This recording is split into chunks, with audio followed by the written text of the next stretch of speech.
એક નવા રોકાણકારનો પ્રશ્ન એ હતો કે મેં છેલ્લા 6-7 મહિનામાં ઘણા બધા સ્ટોક્સ ખરીદ્યા, જેમાં જે પોપ્યુલર સ્ટોક હતા રેલવે, ડિફેન્સ અને પીએસયુ ને બધા, તો એમાં તો મને ખૂબ જ નુકસાન થઈ રહ્યું છે. એમાં પ્રાઇસ 40-50% સુધી ઘટી ગઈ છે. તો મારે શું કરવું જોઈએ અને આ થવાનું કારણ છે? તો મેં મિત્રને સમજાવ્યું કે આ જે મોમેન્ટમ આવેલું ગયા 1.5-2 વર્ષમાં કે ભાઈ ડિફેન્સના સ્ટોક બહુ ચાલશે, કારણ કે ડિફેન્સમાં સરકાર તરફથી આ ઓર્ડર મળી રહ્યા છે, સંરક્ષણ ક્ષેત્રમાં બજેટ આટલું વધી રહ્યું છે, રેલવેમાં આટલો કરોડનો ખર્ચો કરવાના છે. આ બધા ન્યૂઝ જે આવે એ ન્યૂઝને લીધે માર્કેટ ઉપર જાય. માર્કેટ એ જે કંપની હોય તેના વેલ્યુએશન ઊંચા મૂકવાના શરૂ થાય. પણ વાસ્તવમાં કેવું છે કે અંદાજોથી બજાર નથી ચાલતું, કોન્ક્રીટ રિઝલ્ટ લાવવા પડે. તો આ બધી કંપનીઓ પાસે ઓર્ડર હતા, પણ એક્ઝિક્યુટ કરવા, એને સેલ્સ ગ્રોથ બનાવવો એ મુશ્કેલ વસ્તુ છે. છતાં પણ બજારની એકધારી તેજીના કારણથી આ બધા સ્ટોક્સ ચાલી રહ્યા હતા. એના વેલ્યુએશન એક્સટ્રેક્ટ જે કહેવાય કે એને વધારીને એટલા બધા વધારી દેલા કે જેમાં કરેક્શન આવે ત્યારે 40-50% કરેક્શન આવી શકે એમ. એટલે જે કહેવાય ને કે એની કિંમત એટલી બધી વધી ગઈ હતી કે જેના 2028-2029ના પરિણામોને પણ એને ડિસ્કાઉન્ટ કરી દીધા.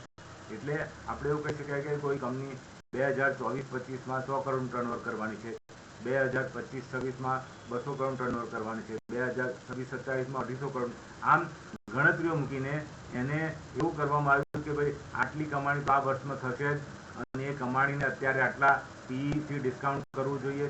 એટલે કહેવાય કે પી મલ્ટિપલ એટલા બધા એક્સટ્રેક્ટ થઈ ગયેલા હતા, એટલા બધા વધી ગયેલા હતા કે જે શું કહે અનબિલિવેબલ હતા. અને એ પી જ્યારે તેજી હોય ત્યારે એક્સપાન્ડ થતા હોય છે, અને જ્યારે મંદી હોય ત્યારે ઘટતા હોય છે.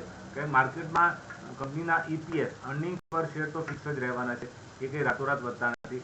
પણ પી મલ્ટિપલ છે, પ્રાઇસ અર્નિંગ મલ્ટિપલ છે, એ વધઘટ થયા કરો. 10 થાય, 20 થાય, 30 થાય, 40 થાય, 40થી પાછો 20 થાય. આમ પ્રાઇસ ફ્લક્ચ્યુએશન થતા હોવાનું કારણ પી મલ્ટિપલનો રીરેટિંગ છે. જો પી મલ્ટિપલ રીરેટિંગ થાય તો પ્રાઇસ વધી શકે છે. જો એને ડિસ્કાઉન્ટ કરવામાં આવે પી મલ્ટિપલને તો પાછા પ્રાઇસ ઘટી શકે છે. આમ વધુ પડતા પી મલ્ટિપલવાળી કંપનીઓમાં જ્યારે કરેક્શન આવે ત્યારે સારું એવું કરેક્શન આવતું હોય છે. અને જે પી મલ્ટિપલો 70-80-100 ઉપર ચાલતા હોય તેમાં તો ખૂબ જ ધ્યાન રાખવું, કારણ કે 100 ઉપરનો પી મલ્ટિપલ એનો અર્થ એમ થયો કે આ કંપની તમને 100 વર્ષે ડબલ પૈસા બનાવી શકે.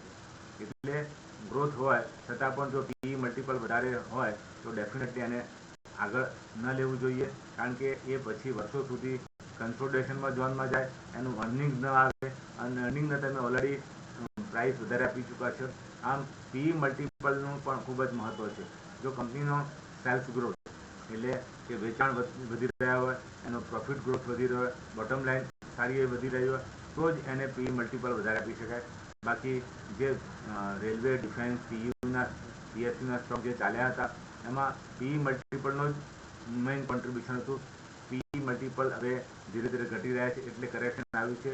પણ મારી તમને એક સલાહ છે કે તમે નવા પૈસા ન નાખો તો કંઈ નહીં, પણ આ શેર્સ વેચતાની આવનારા 2-3 વર્ષમાં પાછા તમને પ્રાઇસ જોવા મળશે. અને જો તમારી પાસે પૈસા હોય તો ચોક્કસપણે એમાં 2-5-10 શેર એડ કર્યા કરજો, જેથી તમારી પ્રાઇસ જે ખરીદી છે એની કિંમત નીચે આવી શકે, એવરેજ થઈ શકે. પણ આ ભાવે વેચાણ કરવાની સલાહ નથી.